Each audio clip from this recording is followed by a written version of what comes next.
दोस्तों,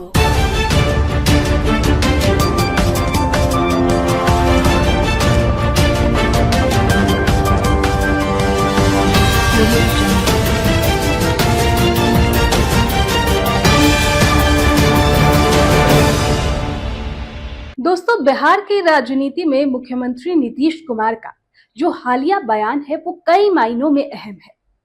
दरअसल बापू सभागार में एक सरकारी कार्यक्रम के दौरान उन्होंने न केवल बिहार के विकास को लेकर केंद्र सरकार की भूमिका को सराहा, बल्कि प्रधानमंत्री नरेंद्र मोदी का विशेष आभार भी जताया।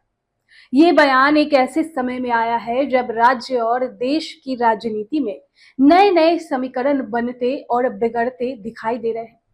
नीतीश कुमार ने यह स्पष्ट किया है कि केंद्र सरकार के सहयोग से बिहार में विकास कार्यों में तेजी आई है। Kosi Mechi river link project और पटना आरा सासाराम 4 लेन कॉरिडोर जैसे बड़े इंफ्रास्ट्रक्चर प्रोजेक्ट की स्वीकृति को उन्होंने राज्य के लिए महत्वपूर्ण उपलब्धि बताया।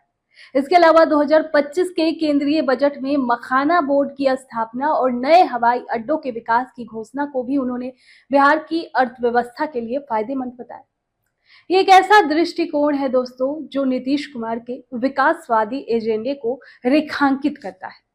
लेकिन अब इस पूरे भाषण में जो सबसे ज्यादा चर्चा का विषय रहा उस बयान की हो रही है, जो चर्चा हो रही है, जिसमें उन्होंने कहा है कि अपनी पार्टी के कुछ लोगों की गलती से मैं 2 बार एनडीए से अलग हो गया था। श्रद्धेय अटल बिहारी वाजपेयी जी ने मुझे बिहार का मुख्यमंत्री बनाया था। हम शुरू से भाजपा के साथ मिलकर राज्य का विकास कर रहे हैं और आगे भी मिलकर करेंगे। ये बयान कई स्तरों पर महत्वपूर्ण है। पहला, ये संकेत देता है कि जदयू में आंतरिक असंतोष या असहमति रही होगी, जिसकी वजह से नीतीश कुमार को 2 बार एनडीए से अलग होना पड़ा। अब ये सवाल उठता है कि क्या वे अब उन फैसलों पर पूर्ण विचार कर रहे हैं। दूसरा, ये बयान भाजपा के साथ उनके रिश्तों को नए सिरे से परिभाषित करता है। अटल बिहारी वाजपेयी की प्रशंसा और भाजपा के साथ भविष्य में भी विकास की बात स्पष्ट रूप से ये दिखाई देती है कि वे अपने पुराने सहयोगियों के साथ मजबूती से खड़ा रहने जाते हैं।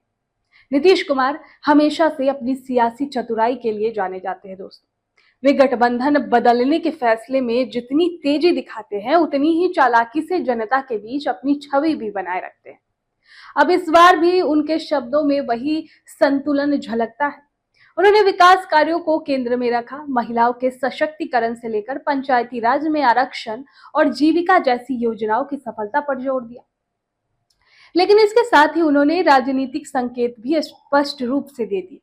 अगर भविष्य की राजनीति की बात करें तो अब ये साफ लगता है कि नीतीश कुमार अपनी पार्टी में एक स्पष्ट संदेश देना चाहते हैं। अब कोई भ्रम या दुविधा नहीं रहेगी। वे भाजपा के साथ खड़े रहने का संकेत दे रहे हैं और ये दिखा रहे हैं कि राज्य का विकास ही उनकी प्राथमिकता है। अब उनके इस बयान से सवाल ये भी उठता है कि क्या ये गठबंधन राजनीति का एक नया दौर होगा? क्या ये बिहार की राजनीति में स्थिरता लाने वाली कदम साबित होगा? लेकिन ये कहना जल्दबाजी होगी। लेकिन इतना तो तय है कि नीतीश कुमार एक बार फिर बिहार की सियासत में केंद्र में है। उनकी राजनीतिक यात्रा में ये बयान एक नया मोड़ साबित हो सकता है, जिसकी गूंज आने वाले समय में देखने को मिलेगी। उससे पहले आपकी क्या राय है इस पर कमेंट बॉक्स में हमें जरूर बताएं।